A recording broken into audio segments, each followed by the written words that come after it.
Gihisgutan sa unang pagbasa ang kaalam sa Diyos. Ang wisdom of God is the Spirit of God, ang Espiritu Santo. Unya, ang nag-translate sa kaalam sa Ginoo, mao ang pulong sa Ginoo. Mao nang ang pulong nagpakatao nga mao si Jesus, ug iyang gipaambit ngan hinato ang kaalam sa Dios nga mao ang Espiritu Santo. Nga karon kay nisaka na mas Kristo ngadto sa langit, ang naghari ron dinhi sa kalibutan mao na ang kaalam sa Dios, ang Espiritu Santo. Pero matod pa diri sa atong unang pagbasa, ang kaalam dili gayud mupuyo diha kang bisan kinsa nga malimbungon o ulipon sa sala.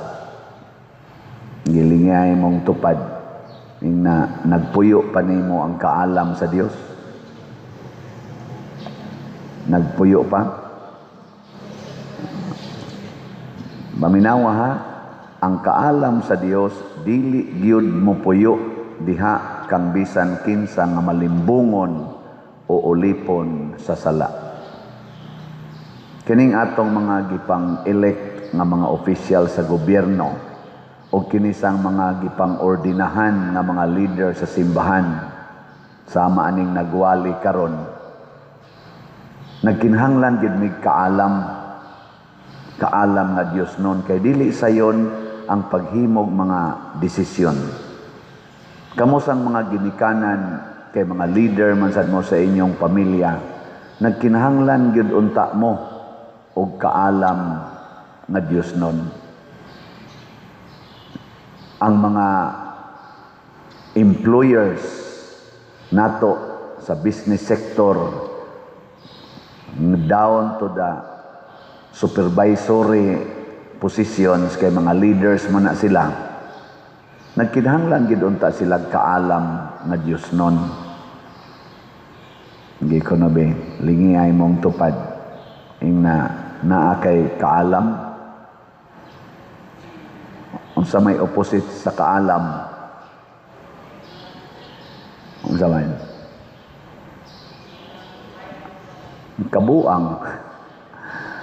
Kabuang. May kaitas binuang kuwang tas kaalam. Mao na ningon ta diri sa atong tubag sa Salmo, agaka ako Ginoo subay sa dalan nga walay katapusan. Nya gidiscuss dinhi nga kini diayng Ginoo ang iyang kaalam maoy nagsusi nato kay bao siya kanus ata mo lingkod, kanus ata mo barog, kay bao siya sa atong hunahuna, sa atong gibati, way matago niya. Bisan pa kunog moadto tas ibabaw sa panganod, to asad siya didto. Adto sa tas kinailadman sa dagat, to agyapon siya didto. Muna, kay di man kita kalikay niya, makahibaw man siya sa past, present, and future, magpaagak ta niya. Muna ang ato mga Santo Papa sa simbahan, kadaghana nila, dili noon tanan, pero majority, naagyoy wisdom. Ang ilang mga decisions, makapromote gyud og kaayuhan sa kalibutan. Muna nga, ang una gyong produktos kaalam, kana gyong kalinaw. Muna'y timaan gyud nga maalamon ang tao, kay malinaw na siya, maghatag sa na siya kalinaw. Kumusta mo ta diri sa atong parokya? Malinawon ta? Malinawon o gubot? Naatay kaalam. Kumusta man ang atong munisipyo? Malinawon o gubot? Malinaw. Naay kaalam. Kumusta man atong probinsya sa Sugbo? Malinawon? Wa mag-away-away. Ug di na kay malinawon, naadihay mga buangon. Kumusta mga atong nasod? Malinawon.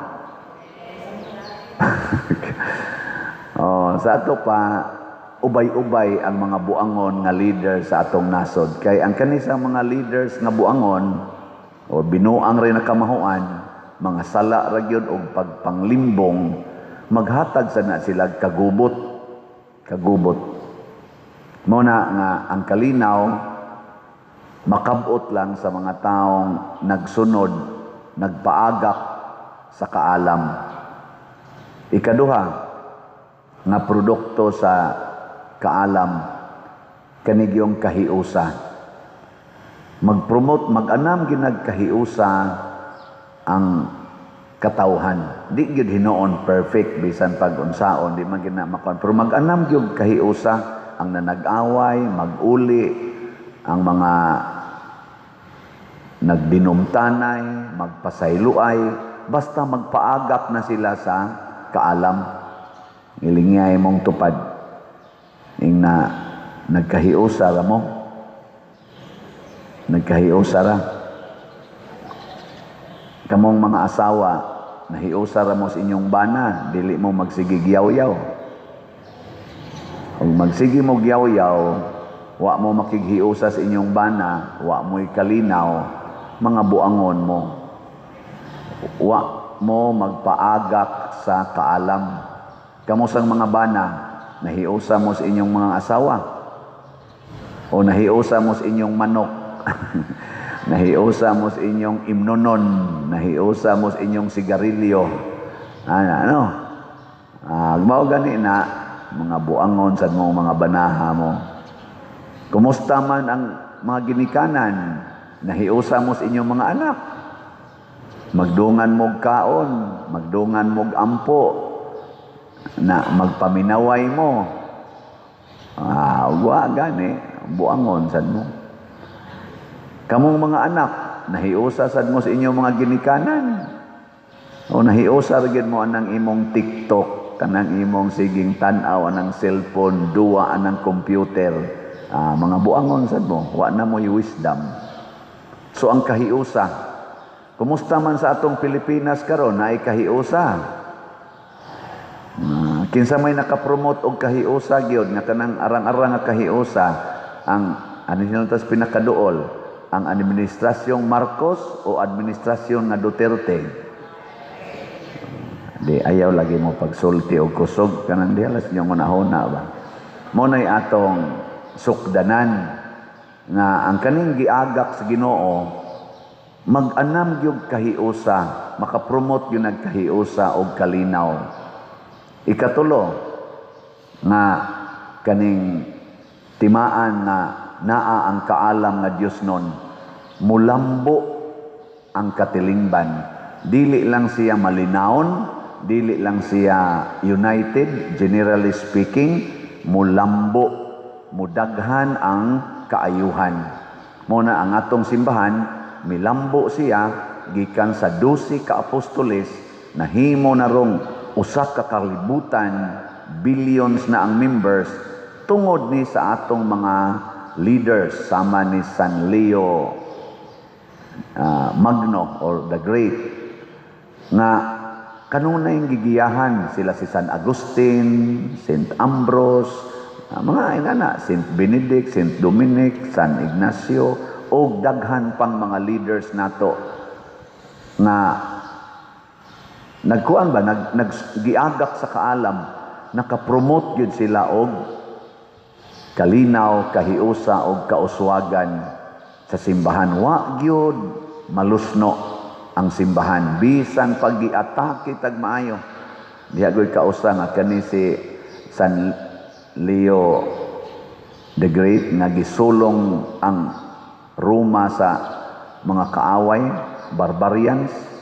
Layo pa, nahadlok ng mga Kristiyanos nga mga sundao, ayay, pildi tani. Giadto ni Pope, siya rin sugat dito. Storya sila dito, pagkahuman, nanguli. Nanguli ang mga kaaway. Ambot lang yung sa to niya. Pananglitan ron, maldita kayong kabit sa imong bana. Unsay imong gamiton inig atubang nimo niya. Ang imong kabuang o imong kaalam na Dios nun. Kana. Nga unsaon man na nimo siya pagduol. Duola siya nga mahigugmaon. Duola siya nga kuyog nimong Ginoo. Kana bang moingon kas Ginoo ba nga? Ginoo, nahibaw baya ka kinsa ning bayhana o kinsa sadko. Nahibaw baya ka nga kapatyunon na kay ko niya. Nahibaw kas akong gihuna-huna. Pero nahibaw sad ka nga kining akong gibati karon o kining akong gihuna-huna iyawan noon. Muna ayuha in taon ko.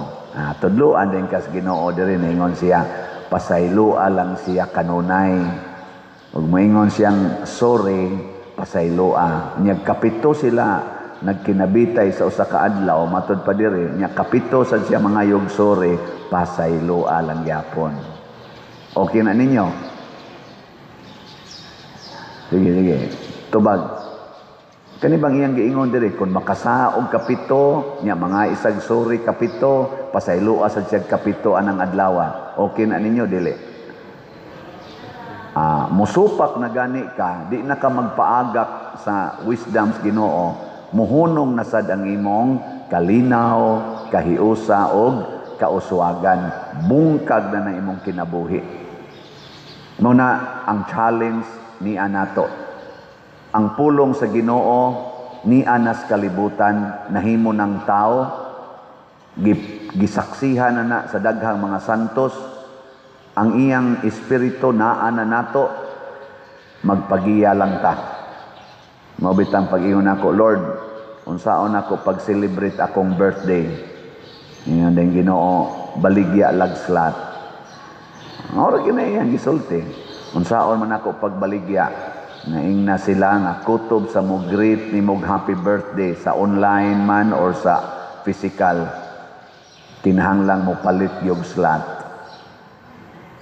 Nyaing na sila nga ayaw na lang pag-greet basta dili ka mo palit og slot.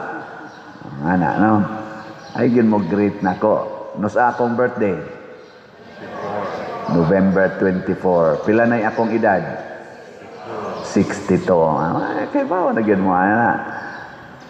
Nya, unsaon ninyo paghatag og slot kon igo-igo rang imong kapasidad kana lang tulo ka slot sa usa sa Grace, usa sa PPSC, nya usa sad sa DPR. 300 pesos. Ana. Nya kon ubay-ubay sad ang imong financial capacity, dito kas challenge 62 man ko, 6,200 challenge. 62 slot challenge. Ana, nya, unsaon man na ninyo pagpadala nga rin ako. Ang una, ihato diri sa atong opisina o diha na to mga lamisas gawas na may mamaligyag slot diha. Nya, pwede sad sa atong bank accounts. Tanawa ning ato dinhing atong Contour Next diabetes test strips are accurate and affordable. They give you highly accurate results in seconds. They're more affordable than many insurance copays and are the #1 branded over-the-counter test strip. Contour Next. This is next-level diabetes testing. Screen mo ni atong bank accounts niya pwede sad GCash, pero akong GCash karon murag hapit na mapuno. Gamay nila'y kuwang kaya naamagon na siya limit. Kaning ubang GCash din daghan pa man Nyag mapuno na gyud, kwarta padala. Kwarta padala. Nya ang imong padadaan, kanila sa mga ngan nga niya sa atong screen, ayaw ipadas lain. Pwede sa akong nga ninyo ipadala, except lang sa Western Union. Ayaw ipada diri nako kay din ako ka-claim ana. Mga igsuon, kung inyo ning sundon, kay nituo man ko nga kining akong pag-celebrate sa akong birthday nga dili ko maghikay, dili ko mo bangka-bangka des mga higala. Ang ako rang buhaton, magampo ra ko, manalangin ko ninyo tanan, hatag ni og kalinaw kahiusa o kalambuan sa atong parokya o sa atong simbahan. Daghan tag tabangonon karon dinhi kaning nangaigo sa Bagyong Tino dinhi sa atong parokya. Padayonon nato ang pagtabang nya. Mao nay akong i-dedicate sa akong birthday nga daghan unta kog matigo mga slot labi na gyud DPR kay atong itabang sa mga nawad-ag balay, sa mga namatyan ug uban pa. So sa akong birthday puhon ang akong selebrasyon mao ang pagpanghatag. So kuyog niya muna ko ha, mag-operasyon hatag ta niya ato na sang i-finalize ang mga balay nga atong tukuron aron nga i-launch nato ang pagtukod sa mga balay, mga napo tingali ka balay inig birthday nako puhon ug makaabot pa ko. In kaso lag mamatay ko na naman ang pundo ing na lang atong finance council nga withdrawhan na lang na ninyo nya padayon na gyud ang pagtrabaho sa mga balay ha. Wa man ta kasiguro mamatay ko inig ka 24 ana. Ang Ginoo nasayod man ana yung Ginoo plano-plano kadiha nya mamatay ra ka. Di ako na lang sa nang gi-anticipate 62 na biya ko tiwasono na biya ni ngilingay mong tupad ing na okay ra ni mong mamatay sa Padersiano ing na kano ba nya moingon gani kang dili kinahanglang daghan jud kag slot nga paliton ngano man birthday gift guna ninyo nako di sa to pa ing nang Ginoo Lord mo palit jud kog daghang slot kay para mataas-taas ang kinabuhing Padersiano. Pero igor kami mon Lord ayaw patya Padersiano nya di kam palit og slot buangon kay tagaig yun og kamatuoran ana ra na siya gina nindog na ta.